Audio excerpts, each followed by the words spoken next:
not to by like health officials, and even the president has been saying it. So but it's still a really important thing that sometimes I still think people are perhaps overlooking. Like they think, well, cool, I just heard not to touch my face, so I'm not going to do that anymore. And then like case closed, I'm all done. But it's a little more than that because you're doing it, you don't realize it.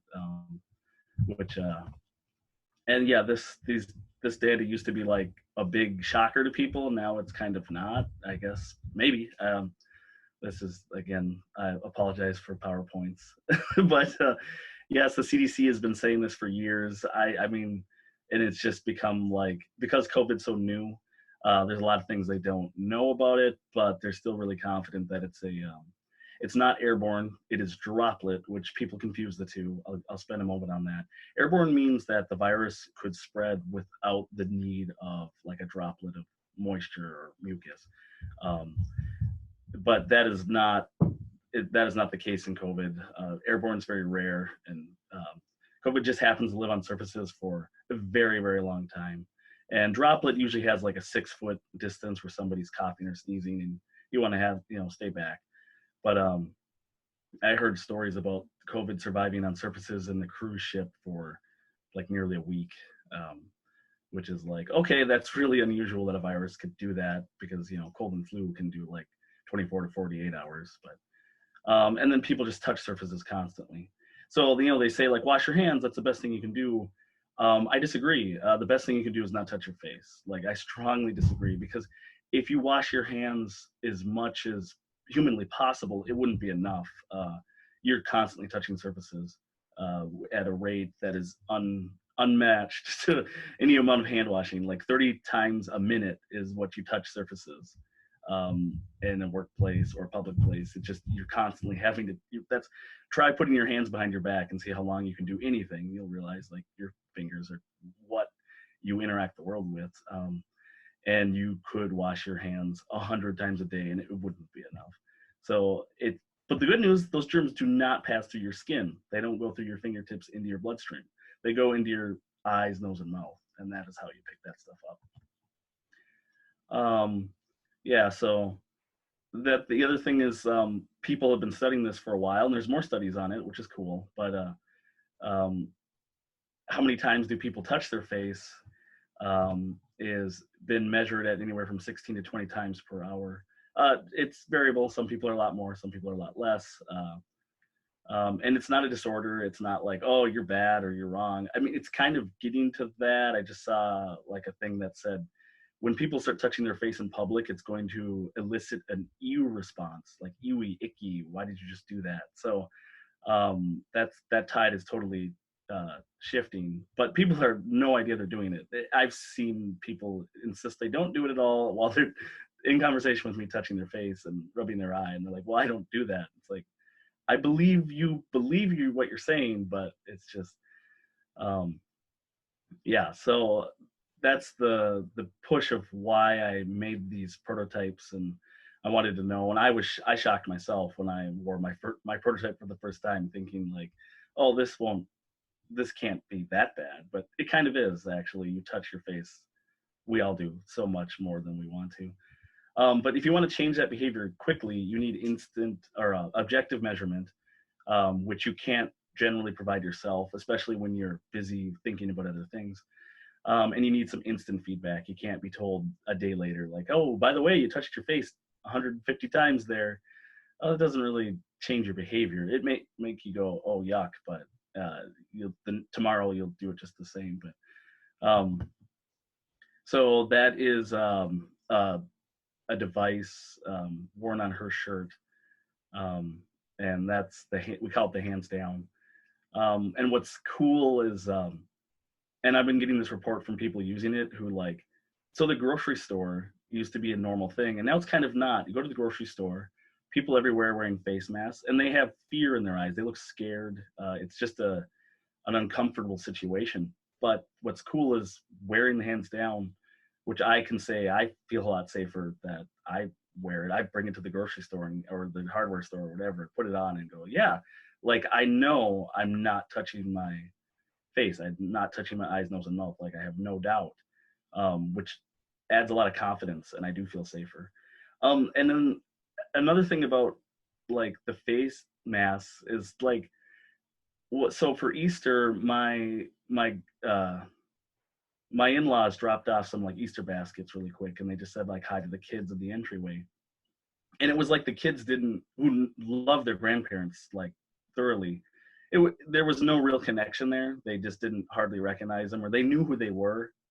My oldest is 7, and then 5 and 3. They knew who they were, but they didn't really look at each other the way they normally do. With a face mask, there's no facial expression, so you can't tell if you're smiling or frowning, or that disconnect is kind of isolating. So a face mask is really kind of a bummer. So hang on one second. My computer.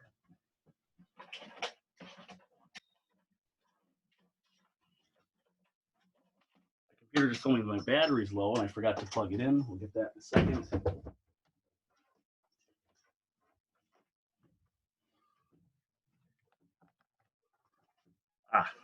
Sorry about that. Hopefully you're all right. And then, so the point of that story, yes, I think I'm kind of done with that.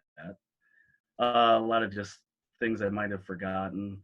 So the prototype, Yvonne has, and I made a batch of 50. I still call them prototypes. They're totally functional, but they don't like look as pretty as I'd like them to. Like I've got this one here, and it's this one's white. It's shrink wrapped, and it's what can I say about it? 30 hours of runtime on the battery. It charges with a standard micro USB port. It's ready instantly. You don't have to program it or teach it or connect it to a smartphone and all that extra work. It just, you put it on your shirt. I'm going to kind of demonstrate that. There's a magnetic backer, also shrink wrapped.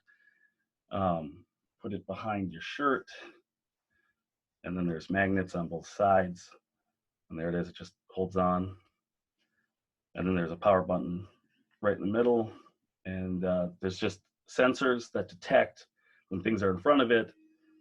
So I don't know if you can hear that at all. It's pretty quiet, but it is patented, like a non-provisional patent, which is the good one. Provisional is like the cheaper, quicker, less thorough.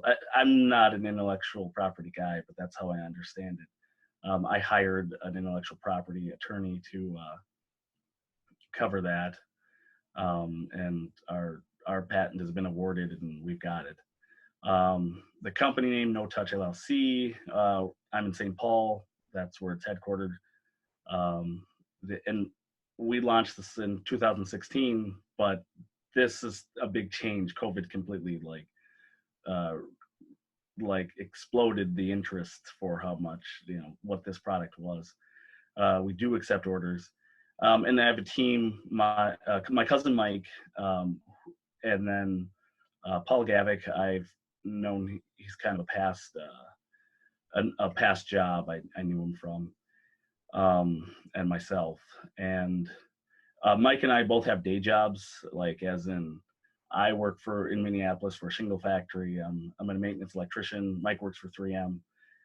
So this is still like a second job for us. Paul is retired, and he's a business owner. So that's kind of a cool partnership to have there. And we designed it in Minnesota, and it is built in Minnesota. Oakdale, Minnesota is the factory. So, which I think is kind of cool, especially now, like, hey, we don't make it in China. I think that is a really neat thing to say right now. What else could I say? I can't think of anything else. I'm kind of eager to take some questions if I can. Hey, Boone, this is Gary Schott. I'm glad to have you come back. I appreciate your cooperation. But I think perhaps we have some people that aren't familiar with your earlier presentation. I don't believe you really explained in thorough how it works, the tone and so forth. So you could just kind of review that again. you put it on and talk about the sensors, how that actually works. I'm not sure if everybody understood that totally. So if you would just do that quickly. I mean, and maybe you put it on, you don't have anything else in your wrist, and when it goes down, there's a tone, which you had alluded to, that goes off that reminds you. Is there any type of counter, anything like that? Could you just talk about the operation a little bit more? Yeah, good. Yeah, very good question. I did just slap it on, and so it's these are optical sensors, kind of similar to, say, when you go to wash your hands at a public hand wash station, and you get near it and you don't have to touch it, and then it knows to turn on. Very similar technology that is detecting one's forearms. Like, I don't know if I give you kind of a side profile, like when you go to touch your face, your forearms gets within this kind of area, and when anything's in this area, it's got the same type of motor that wouldn't be in a cell phone. When they're on silent, it vibrates, so you feel it through your chest. It's not terribly loud. I'd say most of the time people would not even notice you have it on, but you will, because you can feel it vibrating, and it just instantly does that. Which the sometimes I have to like explain that if you were to wear it, even if you don't believe me, and I've done this many times with people, you will get surprised. As in, you're going to get caught. The device is going to catch you when you had no intention of touching your face. And if you weren't wearing the device, you would have just done a little eye rub or whatever, and hands would be back down and you wouldn't even have thought about it. But by wearing it, that's kind of where the magic happens. That's where the value comes from the device. Because I don't know if I've covered enough of what's making sense there, but no, that I think was helpful, just to kind of review the mechanics of that. Thank you. If you look at mine, I've got the older version. If I move my hand right about here, it starts buzzing. You probably can't hear that, but I can feel it vibrate if I get my hands anywhere close to my face. Right about there. And my original marketing message was wear it at home, like in private, and train and get good at the whole like awareness of it, and then eventually you won't need it. But I've switched it to you can still do that, but I'd call that the expert mode. The initial, like, even if you have never used it before, just slap it on and go. Like, I heard a story, like somebody, very first time they wore it to church. That was right before quarantine shut everything down. And they were like, holy cow, like, I can't believe this was great. They liked it. And another guy who said, he told me he would like never want that buzzing at him. He's like, I would hate that. And I said, well, he wasn't a customer. He was just kind of a person I was talking to. And I said, well, will you try this and wear it and let me know how you feel? I just want to know how you feel. And he used it for a little bit. He had a smile on his face and he was like, I was shocked and I like it. He's like, this prevented me from touching my face like 20 times right away. And he felt so much safer and better, because the guy, like, the reason I picked him out is I worked with him and he knew nothing of what I was doing. He didn't know about my business. It was just a surprise. And he had gloves on. He was wiping everything down with Lysol, and he was just like, you could tell he was really scared of the coronavirus stuff. And he was being told not to touch his face. And he's like, I don't know. I can't, I can't, that's a command I can't obey, like I want to, but I can't. Anyway, so I don't know. There's some excitement there that a lot of people's first reaction is like, I don't want that buzzing at me all the time. And it's like, actually, there's a really good chance you will feel a lot better. You will feel a lot more protected and a lot more in control of like this whole mess, right? That's been what's happening, is people are feeling better. It's not, I used to sell a product that, and my marketing message was like, shame on you. And now it's like, no, be happy. Like, you can do this. You're going to accomplish something good, like shortly, easily.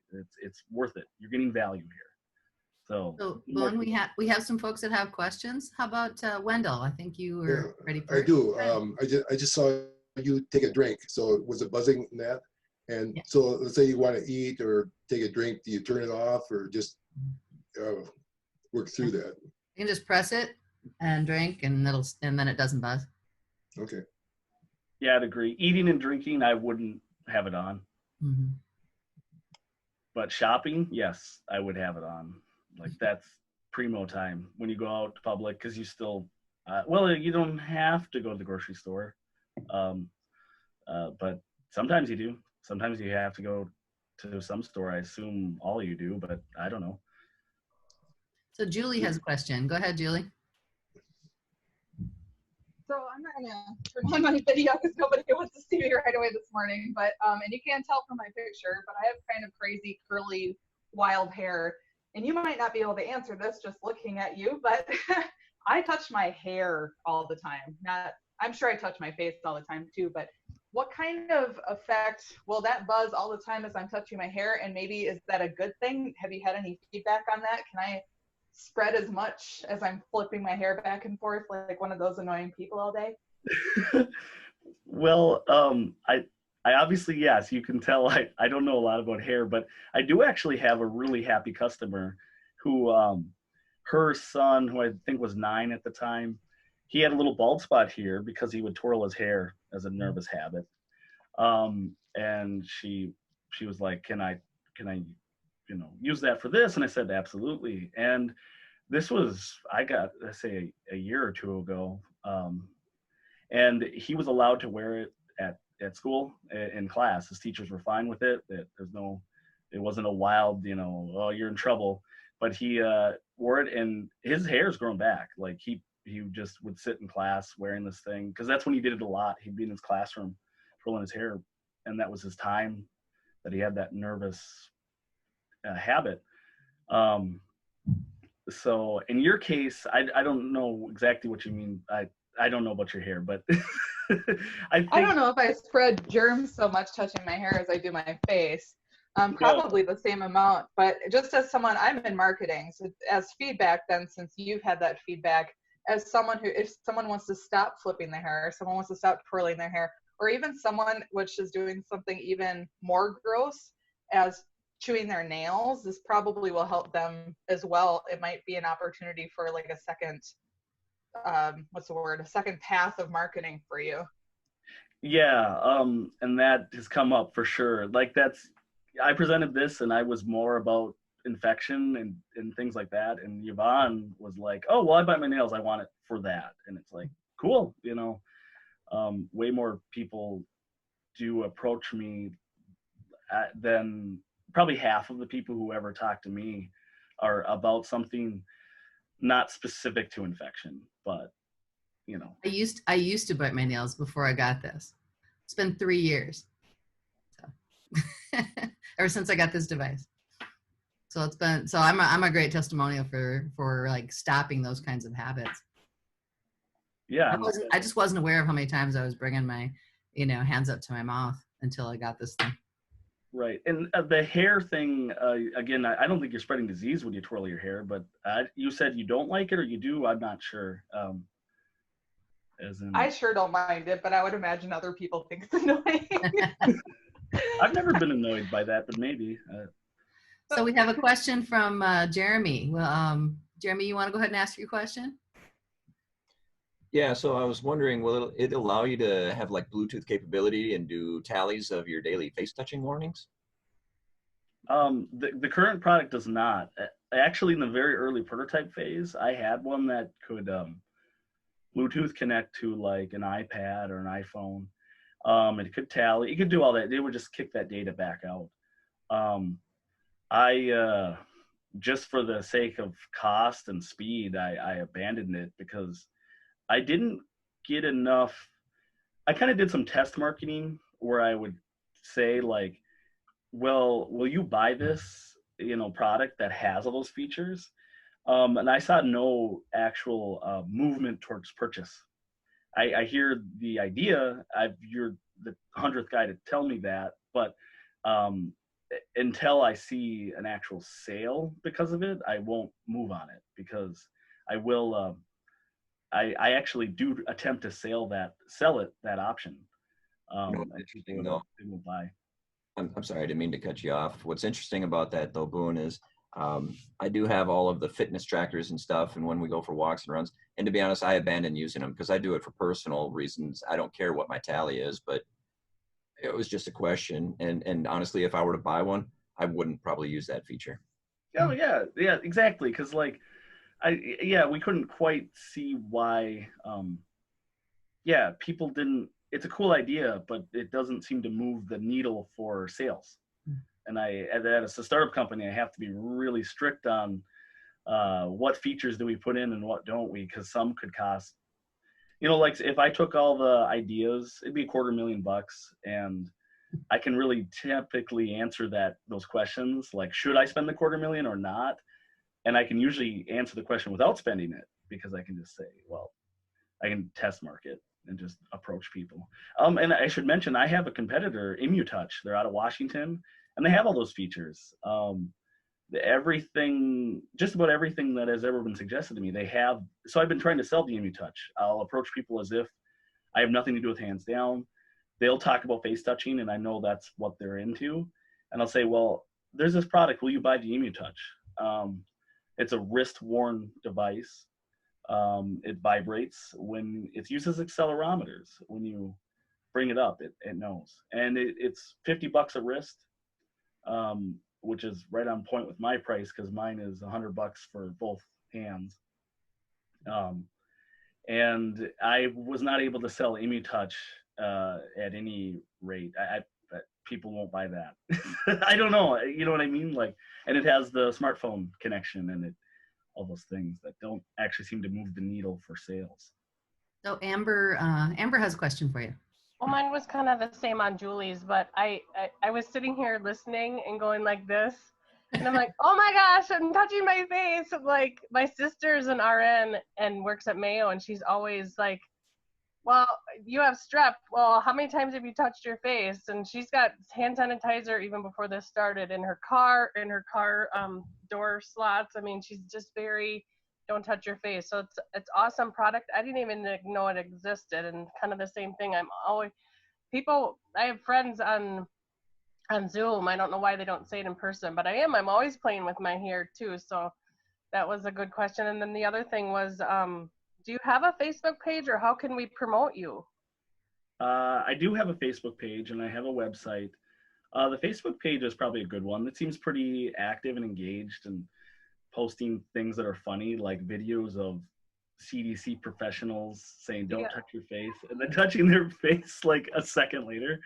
So that's kind of a fun place. I think the Facebook page is probably just like search hands down, like one word, and I'm pretty sure it'll show up pretty quick there. Hands down. Okay. I was trying to look for NoTouch LLC and I wasn't finding it, but.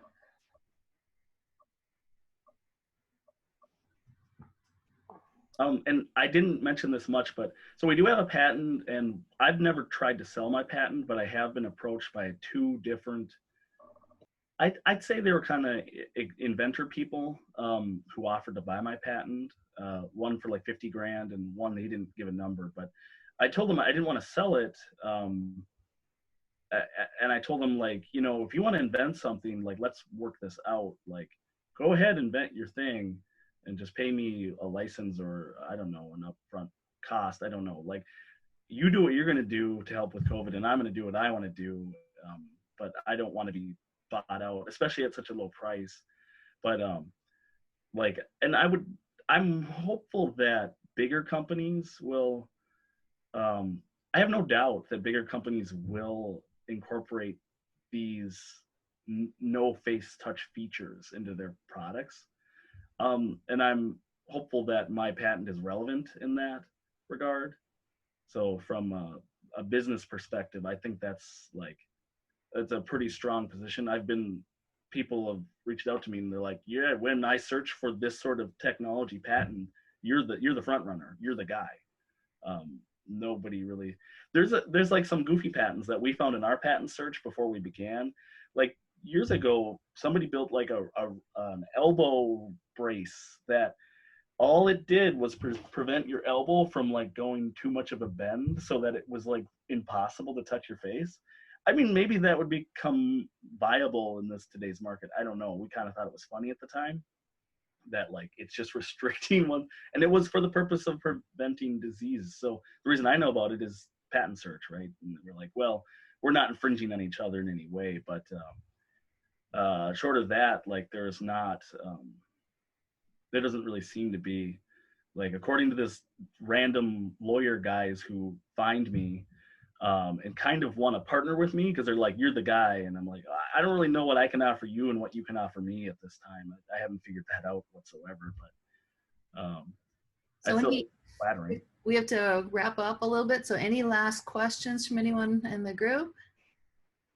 One of our organizers could ask our key question that we always ask at the end of our presentations. It looks like Jim maybe has one last community questions, and then one of our organizers can ask our final important question. Go ahead, Jim. Hey, Boone, what's your price point on this? And then $99. I'm sorry, $99. 99. And where are you currently marketing at? Oh, local. I would say we do the Facebook, some ads limited, some Google AdWords. I try to keep the stuff targeted as local as because I'm trying to understand my market, and I don't want to advertise to an area I don't really understand, like a tropical region or something. So, and we even got on the radio like for free, like a AM 1280. Paul Gavick told them about me, and they're like, oh, well, we're putting him on, we're interviewing him for free. Like normally they would charge to put airtime, but they put us on the radio all week, 2 times a day. So got in the radio. I'm working on, actually, I think my path to market really is through influencers such as like big time podcast people, and then even the news. Like Fox 9 says they're interested, and they're kind of like in a state of shock too. The reporters I'm talking to are like, yeah, I took a week off because this is so scary to me, I can't even think. So at first I was like a little discouraged, like if I'm not ready for the news yet, then I'm not probably ready for people to accept this as a viable value. Like why is this a real product? So I'm really, that's my market push right now is newspaper, TV news, radio news. That's where I put my effort into getting that connection. I would think that schools and healthcare facilities in particular would be really interested in this. I know healthcare professionals struggle like everybody else with subconscious face touching, and school teachers and kids learning, you know? Yeah, I haven't recently pushed medical, but when I first did this, medical was the least receptive to any of this. Very least receptive. Maybe I had the wrong message. I don't know, but they seemed to come out like they were just like, "Well, you're not a doctor. Leave me alone." I don't know. The message didn't matter. I think it was who it came from. I'm not a doctor. I'd have to probably partner with a doctor, and then maybe I would. Maybe they'd listen. I don't know. The medical industry seemed to have the least amount of interest of any group I'd ever seen. Well, I see one of our organizers that you didn't get a chance to get introduced to is here. So Mike, you want to introduce yourself and then ask our last question of Boone? Sure. Good morning, everybody. And thank you for your presentation today. So just as a follow-up to your presentation, what is it that we as a community can do for you to make you more successful in business? Well, you've done a good start asking some good questions. Ask me the toughest questions you can. You give me some tougher ones that really make me squirm, but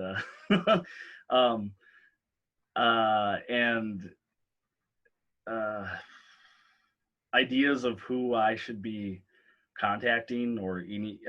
I found I need a phone number. In this day and age, it seems like email is worthless. As in, like if you send an email to anyone about anything, they're liable to take 2 or 3 weeks to even read it, and then let alone respond to it.